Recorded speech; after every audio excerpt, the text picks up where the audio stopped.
ট্রাম্পের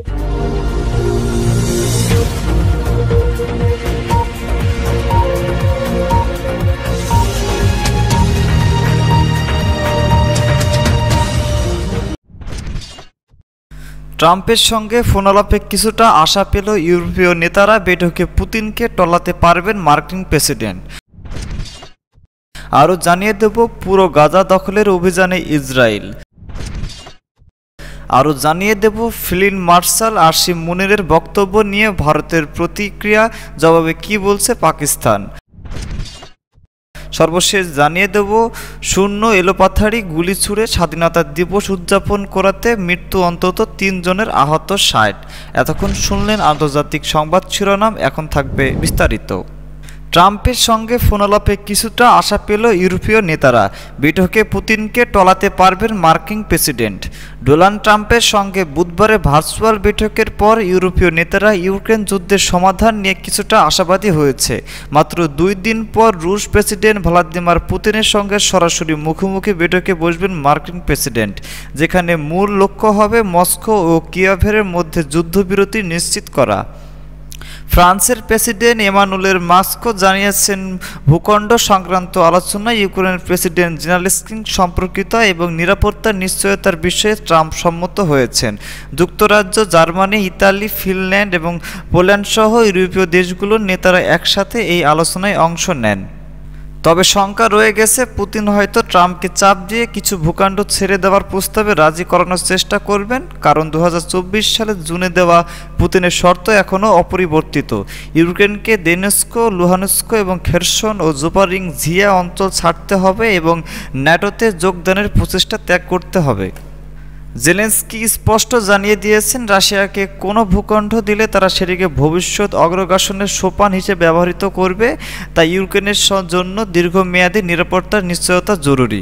এদিকে যুদ্ধক্ষেত্রে রাশিয়ার গ্রীষ্মকালীন আক্রমণ অব্যাহত রয়েছে, দোনেৎস্ক অঞ্চলে তীব্র সংঘর্ষ চলছে, আর জেলেনস্কি অভিযোগে করছেন পুতিন নিষেধাজ্ঞার প্রভাব নিয়ে ব্লক দিয়েছেন। ট্রাম্প বলেছেন, তিনি পুতিনকে সতর্ক করেছেন, যদি যুদ্ধবিরতি না হয় তবে কঠোর পরিণতির মুখোমুখি হতে হবে রাশিয়াকে। শুক্রবারের বৈঠক সফল হলে দ্রুততম সময়ে পুতিন ও জেলেনস্কিকে নিয়ে দ্বিতীয় বৈঠক আয়োজনের চেষ্টা করা হবে। তবে ট্রাম্প স্বীকার করেছেন, পুতিনের সঙ্গে দেখা হলে বেসামরিক হত্যাকাণ্ড এবং হামাস নাও যেতে পারে। পুরো গাজা দখলের অভিযানে ইসরায়েল। ফিলিস্তিনের স্বাধীনতাকামী সংগঠন হামাসের নিয়ন্ত্রণে থাকা গাজা উপত্যকা পুরোপুরি দখলে নিতে বড় ধরনের স্থল অভিযান শুরু করেছে ইসরায়েল। জার্মান সংবাদ মাধ্যম ভয় পেয়ে ভেলোর খবরে বলা হয়েছে, ইসরায়েলি প্রতিরক্ষা বাহিনী আইডিএফ প্রধান ইয়াল জারমিন বুধবার গাজায় এই অপারেশন চালু অনুমোদন দিয়েছেন। এর আগে তিনি হামাসের হাতে আটক ইসরায়েলি জিম্মিদের নিরাপত্তার ঝুঁকির কারণে এই পরিকল্পনার বিরোধিতা করেছিলেন। তবে প্রধানমন্ত্রী বেনিয়ামিন নেতানিয়াহু কৌশলগত আলোচনার পর নিজের অবস্থান পরিবর্তন করেন। গত সপ্তাহে ইসরায়েলের নিরাপত্তা মন্ত্রিসভা এই অভিযানের নির্দেশ দেয়। এর মূল লক্ষ্য গাজা সিটির পূর্ণ নিয়ন্ত্রণ নেওয়া এবং প্রধান শরণার্থী শিবিরগুলোর এবং ভেতরে থাকা হামাসের সেগুলো ধ্বংস করা। যদিও বড় ধরনের স্থল অভিযানের সময়সূচি এখনও প্রকাশ করা হয়নি, ইসরায়েলি যুদ্ধ বিমান ইতিমধ্যে দিনের পর দিন গাজায় বোমাবর্ষণ চালিয়ে যাচ্ছে। গাজায় স্বাস্থ্য কর্মকর্তাদের দাবি, গত 24 ঘন্টায় অন্তত 123 জন নিহত হয়েছেন। বিশ্লেষকদের মতে এই অভিযান গাজা সংঘাতকে নতুন মাত্রায় নিয়ে যেতে পারে, তবে আন্তর্জাতিক মহল আশঙ্কা করছে বৃহত্তর যুদ্ধের পথে এই পদক্ষেপ অঞ্চলটিকে আরও স্থিতিশীল করে তুলতে পারে।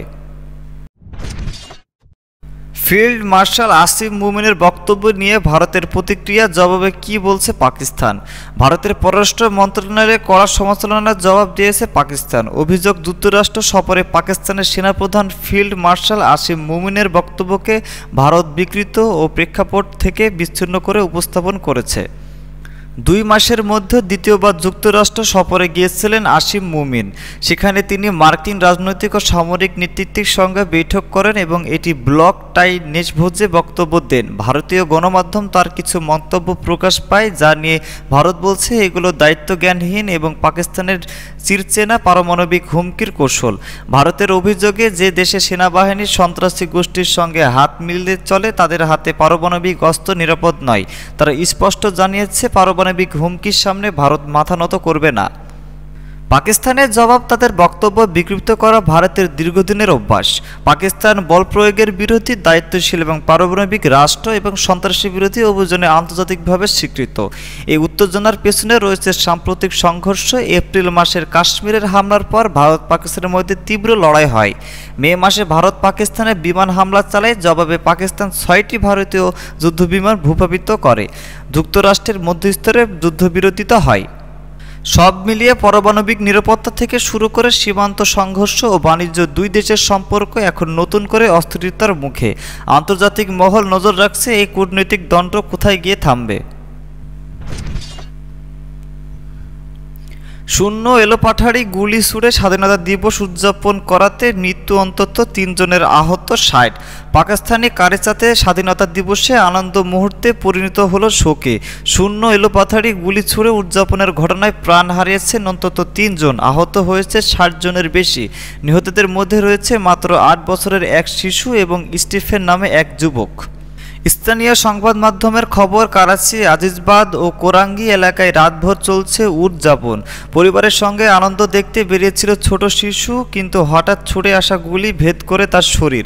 হাসপাতালে নেওয়ার পর চিকিৎসকরা তাকে মৃত ঘোষণা করেন। এইভাবে কোরাঙ্গিতেও প্রাণ হারান এক যুবক। শুধু এই দুটি এলাকা নয়, করাচির বিভিন্ন স্থানে গুলি ছোড়ার ঘটনায় আহত হয়েছেন অনেকেই। উদ্ধারকারী দল দ্রুত তাদের হাসপাতালে ভর্তি করেছে। পুলিশ ইতিমধ্যে তদন্ত শুরু করেছে। গ্রেপ্তার করা হয়েছে অন্তত ২০ জন সন্দেহজনকভাবে। আইনশৃঙ্খলা বাহিনী জানিয়েছে দোষীদের বিরুদ্ধে নেওয়া হবে কঠোর ব্যবস্থা। উল্লেখ্য, করাচিতে এমন উদযাপন নতুন কিছু নয়। গত বছর স্বাধীনতা দিবসে একই কারণে আহত হয়েছিল অন্তত ৯৫ জন। এমনকি এবছরে জানুয়ারিতে নতুন বছর উদযাপনের সময় গুলি লেগে প্রাণ হারায় অন্তত ৪২ জন। করাচির স্বাধীনতা দিবস উদযাপনের এই ভয়ঙ্কর দিক আবারও প্রশ্ন, উৎসব কি প্রাণ নেওয়ার জন্য নাকি আনন্দকে রক্ষা করার জন্য?